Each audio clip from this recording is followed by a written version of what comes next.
Before we play D&D, who needs help in the audience tonight? Is there anybody that needs help? Your hand shot up immediately.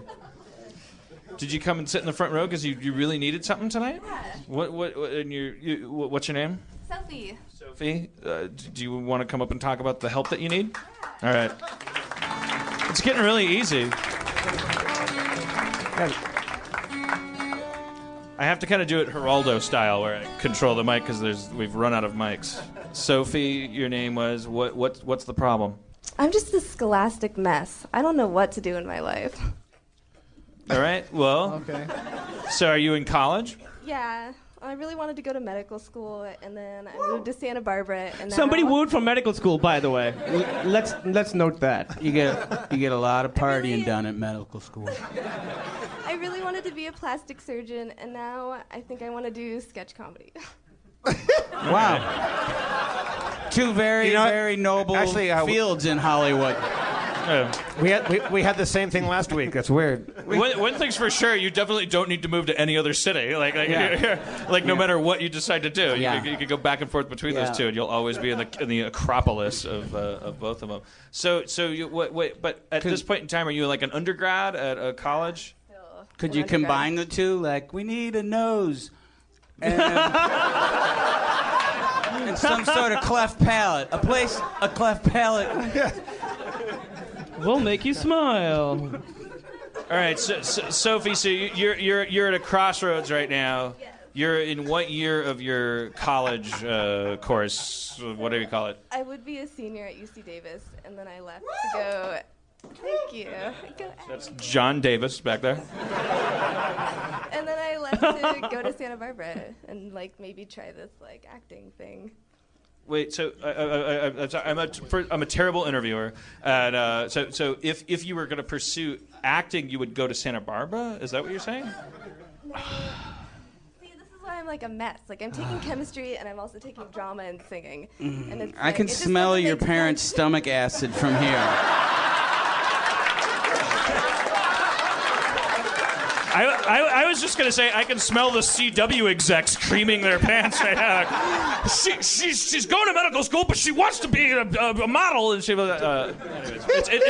it's called medicining Sophie. No, it's even worse because Sophie, if you had your Sophie's choice. Taken. No, who said that? That was the non-gay best friend of intermediate high five person. If you had your dream, if you could do anything, would you be a famous actress or a comedian? Or I want to do SNL type stuff, but probably not that much. More YouTube kind of thing. So your aim is to be on YouTube? You could do that tonight. Yeah. Actually, you already are, probably. Yeah.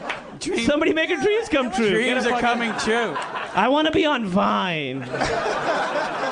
Now, I'm confused. You want to get on SNL to break into YouTube? Exactly.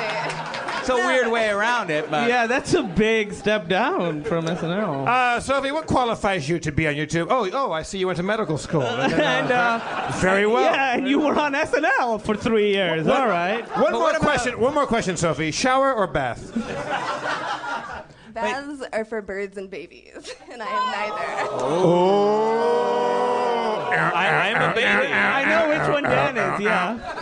All right. Well, Sophie, is there a crossroads that we can identify and help you with, though? You're saying you're in your blank year of college. You're thinking I would like to reconstruct people's faces, but I would also like to entertain people, and there's a fork in the road. So how, is there a okay, what's the next choice you're going to have to make if you choose one or the other? Medical school or not medical school. Meaning that coming up, you're going to have to do what? You're going to have to fill out an application for a medical school, or that you're actually going to have to because I'm alien to the territory. Okay, so you need our help in deciding between a medical path and a performance path. I have a diagnosis for you. I think this is what is happening. Can I say? I'm just going to as someone who was also expected to become a doctor, and now I am not a doctor. Why are you laughing? Just don't bully her. No, I'm not bullying her. What I'm saying is, this is what it seems to me is happening, is that your parents had an expectation of you to be a doctor, perhaps, or an expectation you put on yourself based on people you'd seen and whatever. And so then you later decided that you really wanted to be an actor, and for you, plastic surgery is sort of one step in the medical field and one step in showbiz. It's sort of...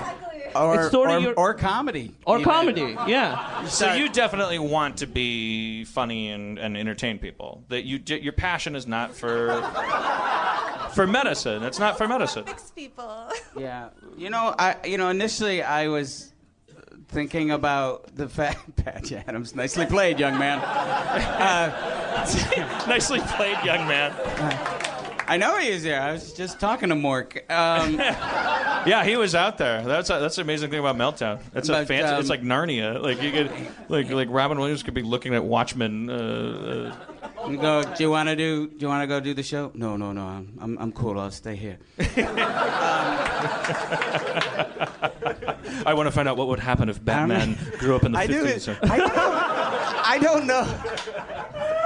I was his best man at his Really? wedding. Wait, Yeah. what? And I feel like such a heel that I do, but I don't do Manic Robin. I do Robin. And No, you it's do really it. good. You do Yeah, the, I do. the- You like- were like- Robin Williams' best man? Yeah. Yes. Wow. On the latest model. Is it still running, this model? Oh yeah. The model's running. Still lovely woman. But let's get back to Sophie. my initial reaction was actually I got hostile. Like I was like thinking about, do you know what I mean? Like the cliche of no one's ever said, "Quick, here's an emergency. Right. Is there a sketch comedian here?" Everybody. Or a plastic surgeon. But then I thought that I was being very hypocritical because the advice I give to everybody often, including my own daughter, is you gotta quit, man. You got to quit. You've got to do that. You know what's right. You want to do this sketch thing. You got to do it. Yeah. And it may seem selfish, but it's actually really brave. No one's behind you right now. No, we all they're are. We agreeing. all are. But it sounds, but it's where your heart really is. And in 2 weeks, you might say, I made a big mistake and all this stuff, and it's okay to keep quitting. You keep quitting and you keep quitting all through your life, and eventually you end up someplace where you don't want to leave. I mean, All right, thank you, Sophie. I would rather sit in the front row of a show and watch a person who might have been a doctor do bad comedy than be under the knife of somebody that would really just kind of. I wish I was Sherry O'Terry, but your cheekbones are. Simmer down now. The unspoken part of capitalism, the healthy part, is the idea that because we have money and because anything that you can do can generate money, the idea is that unlike in monarchies, anything that you want to do, you can figure out a way to make money doing it. The idea wasn't that your parents give you a bunch of money and then they tell you what you're supposed to do and then you end up doing that even though you don't quite want to do it because that's what a poor person does and all this shit. The idea was supposed to be, oh, it's capitalism, so fucking figure out a way. Like, what's your passion? I like cutting up roadkill and taking the little squirrel skulls and gluing them to my forehead and just jumping up and down. well, Okay, you're the there's only. You gotta have the be a market way- cornered on that. There's got to be a way to make that worth something. If there isn't, then you try as hard as you can. And now that Kickstarter's here, there's. But my heart first went to wasn't even about bread. I was thinking about how you help people. But high-roaded. But you went from. But you went down to the genesis of some supervillain who's maiming people. Mengele and the Riddler all got together, and but you really do have to be true to yourself, or you will be. I'm 50 and I rent in the Valley, and I've never been happier in my life.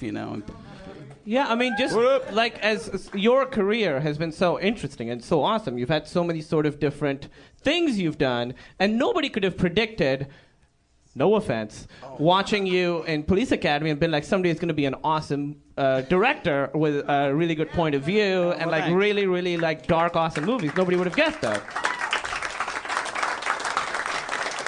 And what was the award that you just won? You got some accolades. Oh, somewhere. it's nothing. Whatever. No, but, What is it? Who reads Esquire? Whatever. Director of the Year? Yeah, but whatever. There wasn't that many good movies this year. Come on. It was an easy year. I had lunch with Bob, and I was telling him about about the Charlie Kaufman thing we did on Kickstarter. It was like, if there's ever been a director that was like match made for a Kickstarter project, like if you showed up on that radar and said, hey, anybody got $10 they want to, anybody interested in making this thing that I want to make, like I bet you would make like everyone would immediately crowdfund you, because you've got this track record of obviously you only do exactly what you want to do, and that's all anyone wants to pay to see is somebody that they're like Quentin Tarantino is within the studio system, but at least you're watching somebody that like you're like, holy shit, like I'm definitely watching whatever Quentin Tarantino wanted to do. And not everybody gets to do that and have major theatrical distribution. But I'm always trying to figure out his formula of being creative, but I'm not jealous. I'm more fascinated. And obviously, like everybody, I'm a huge fan, but I was thinking, so we had a slave burn down a plantation, a ragtag team of Nazis kill Hitler. I'm thinking the next is Somebody stops a plane from hitting a building. I was gonna go with like a scrappy group of altar boys kill the Pope. he's pandering a little bit. Yeah. Or they make him retire. They go, we got pictures, But Bravo executives burned down Oliver a Stone Chick-fil-A. panders, and Oliver Stone literally did the fucking Tower movie. Like Tarantino's obviously going. I don't know. I'm not. Sorry, like what he's doing is cinematically. He's going, oh, these issues they overcharge like a hot rod engine in a way that makes it go wrong, wrong. Yeah. Like it's like who hates Nazis? Who doesn't hate Nazis? Nobody. Wrong. Yeah. And it lets him go fucking crazy. Yeah. No, and it makes you. It sounds silly, but he's not manipulating, but you're super happy watching it. I mean, I'm a huge fan. It didn't. When you said that, though, I was thinking like Quentin Tarantino's Hogan's Heroes. I would love to see that.